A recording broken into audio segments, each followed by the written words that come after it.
끝은 분명히 옵니다. 왜냐하면 이 세상을 만드신 이가 분명히 존재하며 그 만드신 이의 뜻에 따라 운행되기 때문입니다.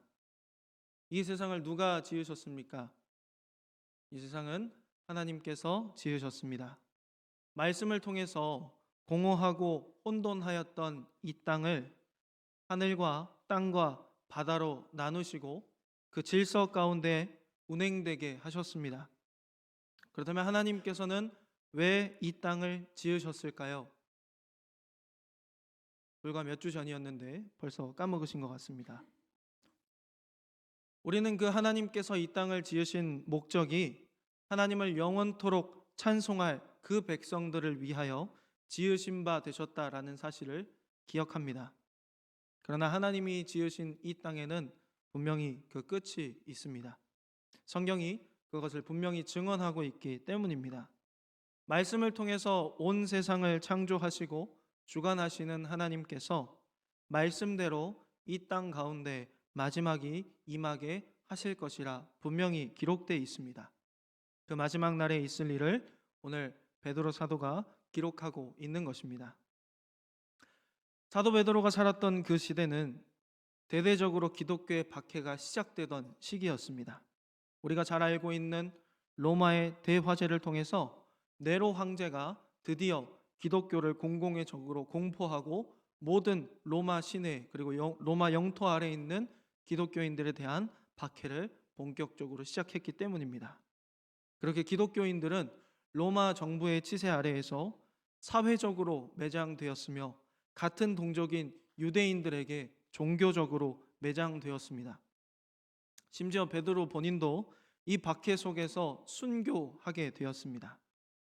이와 같은 박해는 세상 가운데서 예수 그리스도의 십자가의 진리를 힘으로 무너뜨리려고 그리고 짓밟아 멸절하게 하려고 했던 사탄 마귀의 계획이었습니다. 그러나 그 박해 가운데서도 오히려 사도들을 비롯한 모든 교회의 공동체는 그럴수록 더욱더 기록된 말씀과 예수님의 가르침을 기억했습니다. 사도들을 비롯한 교회에는 분명한 소망이 있었기 때문입니다. 그들의 소망은 승천하시는 예수님께서 말씀하셨던 것으로부터 비롯된 소망이었습니다. 예수님께서 십자가를 지시기 전에 세상에 마지막이 다가올 때 있을 징조들과 또 제자들에게 당부하시는 말씀이 있었습니다. 그것은 우리가 누가복음 21장에서 찾아볼 수 있습니다. 예수님께서 웅장한 헤롯 성전을 자랑하던 대제사장과 바리새인들과 서기관들 그리고 심지어 자신의 제자들에게까지 너희가 이 성전을 헐라 내가 사흘 만에 다시 일으키겠다라고 말씀하시면서 제자들이 그 성전이 무너질 말세를 두려워하자 이 난리가 있을 때 어떤 일들이 있겠습니까? 라고 예수님께 묻습니다. 그 두려워하며 묻는 제자들의 질문에 예수님은 많은 사람들이 자신의 이름으로 와서 미혹하고 난리와 그 소문이 세상에 가득할 것이라 하셨습니다. 민족과 민족 그리고 나라와 나라가 서로 대적하고 곳곳에 지진이 있고 기근이 일어날 것이라 하셨습니다. 그러한 재난들 가운데에서 사람들이 공회에 예수님을 따르는 자들을 넘겨주어 매질하고 권력자들과 왕들 앞에서 예수 믿는 사람들이 재판을 받게 될 것이라 그렇게 경고하셨습니다. 그 일들이 더욱 심해져서 형제가 형제를 고발하고 아버지가 자식을, 자식들이 부모를 대적하게 되는 시기들이 올 것이라고 경고하셨습니다. 그리고 그때 모든 사람들에게 예수님의 이름 때문에 미움을 받지만 끝까지 그 시기를 견디는 자들에게는 구원이 있을 것이라 말씀하셨습니다. 이러한 까닭의 사도들과 교회의 성도들은 자신들이 살아가고 있는 바로 지금 이 시대가 예수님께서 그때 엄중히 경고하셨던 마지막이 가까운 시대라고 생각하게 되는 이유가 되었습니다. 그래서 그들은 고난만 말씀하셨던 예수님을 기억하는 것이 아니라 끝까지 견디는 자들에게 구원이 있으리라 하시는 그 마지막 말씀을 붙잡고 그 시대를 살아가게 된 것입니다. 그렇게 그들은 종말을 기대하면서 살아갔습니다. 베드로는 오늘 본문을 통해 임박한 종말의 시대 가운데서 그 시대를 환란과 혼돈 속에 무자비한 폭력과 압박이 있는 그 시대 속에서 여전히 하나님의 말씀을 붙잡고 살아내는 성도들을 격려하고 있습니다. 사랑하는 자들에게, 곧 한없는 사랑을 입고 그 사랑을 함께 나누는 자들에게, 그 교회에게 격려하고 있는 것이죠. 그리스도께서 우리를 사랑하셔서 우리가 그의 몸이 된 것 같이 한 지체가 되어서 형제, 자매로 그렇게 인정하며 고백하며 구원의 여정에 참여하는 모든 성도들을 향해 오늘 베드로는 이와 같이 선언합니다. 우리 함께 읽었던 8절의 말씀을 다시 보도록 하겠습니다. 사랑하는 자들아, 주께는 하루가 1000년 같고 1000년이 하루 같다는 이 한 가지를 잊지 말라. 아멘. 이 말을 매우 감성적으로 해석하시는 분들도 종종 있습니다. 마지막 날이 정해져 있는데 그 날까지 하루하루 고난받고 핍박받는 성도들을 보시면서 하나님은 그들의 하루하루를 마치 1000년의 시간처럼 가슴 아파하신다고 그렇게 여기시는 하나님이시라고 감성적으로 표현하는 분들도 계십니다. 그러나 이 말의 뜻은 그러한 뜻이 아닙니다. 하루를 1000년처럼 여기시기도 하시며 1000년을 하루와 같이 여기시는 분이 우리 하나님이시라는 사실을 기억하라는 말입니다. 이 뜻을 잘 이해하기 위해서 우리는 한 질문을 마주해야만 합니다. 그 질문은 다음과 같습니다. 누가 시간을 정하셨습니까? 누가 시간이라고 하는 개념을, 시간이라고 하는 질서를 이 땅에 존재하게 하셨느냐는 겁니다. 맞습니다. 하나님께서 시간이라는 질서를 존재하게 하셨습니다. 그러므로 베드로의 이 사랑하는 자들에게 하는 본문의 선언은 하나님은 진실로 이 땅의 질서를 주관하시고 보존하시는 전능하신 창조주 하나님이시라는 고백인 것입니다. 그 하나님께서 말씀하신 대로 이 땅의 마지막 날이 분명히 임하게 될 것이라 하는 것입니다.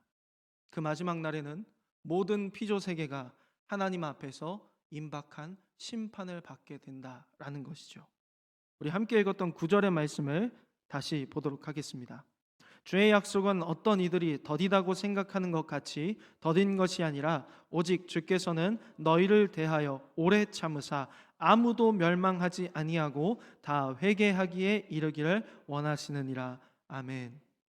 그러나 그 마지막 날에 임박한 심판을 어찌된 일이서인지 하나님께서는 잠시 유보하십니다. 그 심판을 미루시는 것이지요. 그래서 이 유보된 기간 동안에 고난받는 어떤 사람들은 빨리 마지막 때가 와서 이 지긋지긋한 고난이 끝났으면 좋겠다라는 마음으로 버티는 이들도 있습니다. 하지만 이 마지막 날까지 그 시간 동안에 하나님께서는 잃어버린 자기의 백성들을 찾아 나서십니다. 하나님 백성의 정체성을 망각하고 이리저리 방황하면서 제 마음대로 날뛰는 자들에게 오래 참으시는 그 하나님의 은혜가 그들이 멸망의 길에서 돌이키도록 하게 하신다라는 것입니다. 그들을 하나님께서 붙잡아 주시고 복음을 통해서 그들이 죄인인 것을 깨달아 하나님의 심판을 피할 수 없는 자들임을 깨달아 회개에 이르게 하시는 것입니다. 그러나 그 가운데에도 회개하지 못하는, 아니 회개할 수 없는 자들도 분명히 존재합니다. 왜냐하면 택하신 자들이 아니라면 하나님께서 오래 참아주시는 그 시간들 속에서도 결코 자신이 죄인이라는 것과 이 마지막 날에 있을 심판을 피할 길이 없음을 깨닫지 못하기 때문입니다. 마치 멸망당해버린 남유다와 북이스라엘 백성들의 모습과 동일합니다. 이 세상의 마지막 날의 그 심판은 아무도 알지 못합니다. 오직 하나님만이 아시는 정한 때에 임할 뿐입니다. 10절에서 사도 베드로는 그날이 도둑처럼 올 것이다 라고 이야기합니다. 도둑이 어떤 집을 털 때 몇 월 며칠 몇 시 몇 분경에 어느 창문을 통해서 집을 털 것이라고 예고하고 집 터는 도둑 보셨습니까? 그런 도둑은 있을 수가 없습니다. 우리는 그것을 도둑이라 하지 않고 바보라 부릅니다. 그리고 이 마태복음 24장 29절에서 예수님은 아무도 모르는 그때이지만, 하나님만이 아시는 그때이지만 그때가 왔음을 알 수 있는 징조들은 존재한다라고 말씀하여 주십니다. 도둑과 같이 임하는 심판의 날에는 큰 소리를 내며 하늘의 권능들이 흔들리고 태양도 달도 신속하게 빛을 잃을 것이라 그렇게 말씀하십니다. 그리고 모든 세계가 그 순간에 하나님의 심판을 맞이하게 될 것이다라고 경고하는 것이죠. 그 심판은 불의 심판이 될 것입니다. 불은 어떠한 성질이 있는가 하니 모든 것을 소멸하는 성질이 있습니다. 그리고 또한 그 모든 것을 소멸하는 불은 부정한 것들을 정화하는 성질이 있습니다. 물질 가운데 불순물을 불로 소멸함을 통하여서 고순도의 물질이 나오는 듯이 만물도 하나님의 심판의 불 앞에서 그 모든 죄악들이 사그라들고 정화될 것이라 하는 것이죠. 죄로 부패한 타락한 모든 것이 하나님의 심판의 불을 통하여서 하나님의 의에 합당한 것으로 재창조되는 날이 바로 마지막 날 심판의 날인 것입니다. 그 소멸하는 불 가운데 모든 만물은 그 불을 피할 수 없습니다. 그러나 그 불 가운데 유일하게 남는 것이 있습니다. 그것은 그 심판의 주권자 되시는 하나님의 공의입니다. 이 땅의 그 무엇도 하나님의 심판을 견딜 수 없고 피할 수 없습니다. 감추어 놓고 모든 죄악된 행위와 생각들이 낱낱이 고발될 것입니다. 그러나 그 모든 것들은 소멸될 것입니다. 그 심판의 불 가운데에서 하나님의 의만 홀로 남습니다. 그 의는 이 땅을 지으실 때부터 마지막까지 이끌어 가시는 명명백백한 하나님의 의입니다. 그리고 만물이 스스로 증언하였던 의입니다. 그 심판 불 속에서 하나님의 의는 고고하게 드러나게 되는데 그 의를 덧입는 사람들이 존재한다는 것이죠. 오직 아들 예수 그리스도의 구원으로 구속함으로 의롭다 칭함을 받은 하나님의 백성, 하나님의 교회, 성도들만이 그러합니다. 환난과 핍박 속에서 주신 믿음 가운데 여전히 예수 그리스도를 나의 주, 나의 하나님이라 고백하면서 거룩한 행실과 경건으로 세상을 살아내는 자들만이 그 하나님의 의를 심판날에 입게 된다라는 것이죠.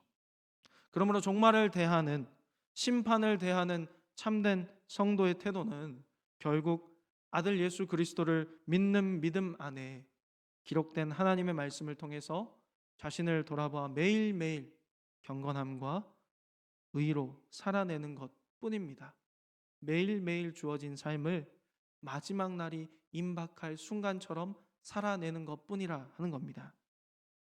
사람은 그 누구도 스스로 경건하게 할 수도 없고 거룩하게 할 수도 없습니다. 그러나 디모데후서 3장 16절에서 17절 말씀은 이렇게 고백하고 있습니다.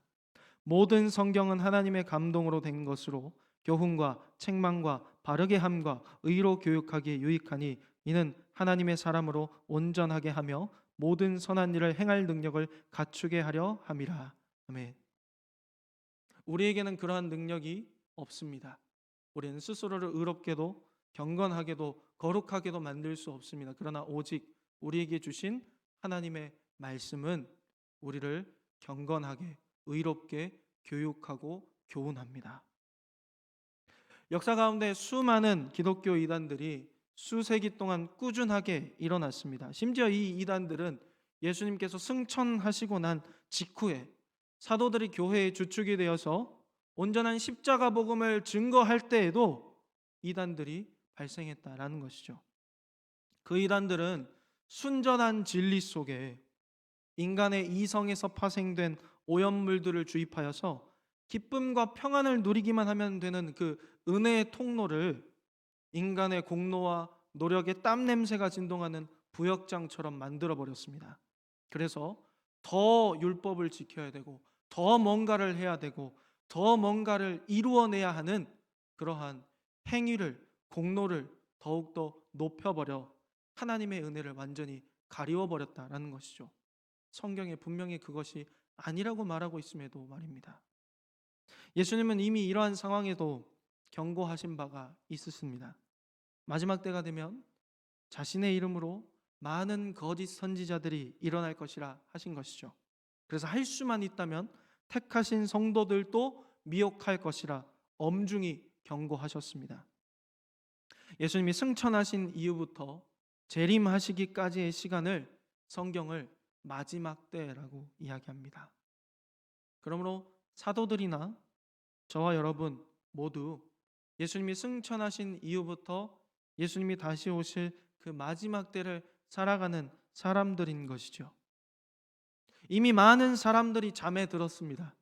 그리고 지금 우리는 아직 잠들지는 않았지만 여전히 예수님의 재림을 기다리고 있습니다. 이미 잠든 사도들과 성도들보다 아직 잠들지 않은 우리가 살아있는 동안에 예수님을 재림을 맞이할 가능성이 높습니다. 그렇기 때문에 이 마지막 시기 속에서 저와 여러분 같은 성도는 더욱 예수님의 경고에 신경을 곤두세우며 살아가야 합니다. 신경을 곤두세운다는 것은 집중하라는 이야기입니다. 성경에서 이 시대를 살아가는 지혜를 어떻게 증거하고 있는가를, 하나님의 말씀이 이 마지막 때를 살아가는 이들에게 무엇을 경고하시며 무엇을 당부하시는가를 바르게 알아야 거기에 집중할 수 있습니다. 집중하게 되면 다른 것이 눈에 잘 들어오지 않습니다. 오직 성경의 가르침 속에서 이 마지막 시대에 만연한 거짓 선지자들의 미혹과 간계를 물리칠 수 있어야 한다는 것이죠. 그래서 12월 10일 목요일부터 종말론에 관한 성경 강좌를 합니다. 꼭 와서 성경에서 말하는 것이 무엇인가를 바르게 알고 살피는 저와 여러분들이 되기를 소망합니다. 이제 말씀을 맺습니다. 성도된 우리는 오직 우리에게는 예수 그리스도 외에 다른 구원받을 만한 이름을 주신 이가 없다라는 사실을 분명히 기억하며 살아가야 합니다. 사도행전 4장 12절에는 이렇게 고백합니다. 다른 이로서는 구원을 받을 수 없나니 천하 사람 중에는 구원을 받을 만한 다른 이름을 우리에게 주신 일이 없음이라 하였더라. 아멘. 우리의 어떤 행위나 공로나 노력으로 하나님의 심판에서 구원받는 것이 아니라 오직 예수님의 십자가 보혈로만 구원받는다는 사실을 우리는 기억해야 한다는 것이죠. 그리고 세상의 마지막 날에 부활 승천하신 예수님께서 하나님으로부터 심판의 권세를 받으셔서 땅의 모든 족속과 모든 피조 세계를 심판하러 오신다는 사실을 우리는 분명히 기억해야 합니다. 사랑하는 성도 여러분, 그러므로 저와 여러분은 성도로서 이 마지막 시대에 늘 깨어있는 자 되시기를 축복합니다. 오늘 이 하루를 아마 오늘 예수님이 오시지 않을까 하는 그러한 지혜로 살아내는 저와 여러분들이 되기를 소망합니다. 오직 우리에게 주신 하나님의 말씀에 기록된 것 이외에 그 어떤 사람의 허무한 말이나 도덕 법칙이나 이념과 사상에 흔들리지 않고 오직 말씀이 가르치는 바대로 묵묵히 배우며 나아가는 저와 여러분들이 되기를 소망합니다. 말씀으로 세상을 창조하신 하나님께서 말씀으로 이 모든 구원의 일들을 이루셨으며 말씀하신 대로 마지막 날 세상을 심판하실 것입니다. 그 가운데 예수 그리스도의 십자가 구원의 공로로 구원받은 택하신 백성들은 하나님이 약속이 마침내 성취된 것을 똑똑히 보고 경험할 것입니다. 믿지 아니하였던 자들도 동일하게 그 모습을 똑똑히 보게 될 것입니다. 그러나 성도된 우리가 보는 것과 버림받은 그들이 보는 것은 분명히 다릅니다. 불과 같은 심판을 통해 세상을 하나님의 공의로 정화하시고 깨끗하게 하신 그날에 우리는 하나님께서 계시는 새 하늘과 새 땅을 바라볼 것입니다.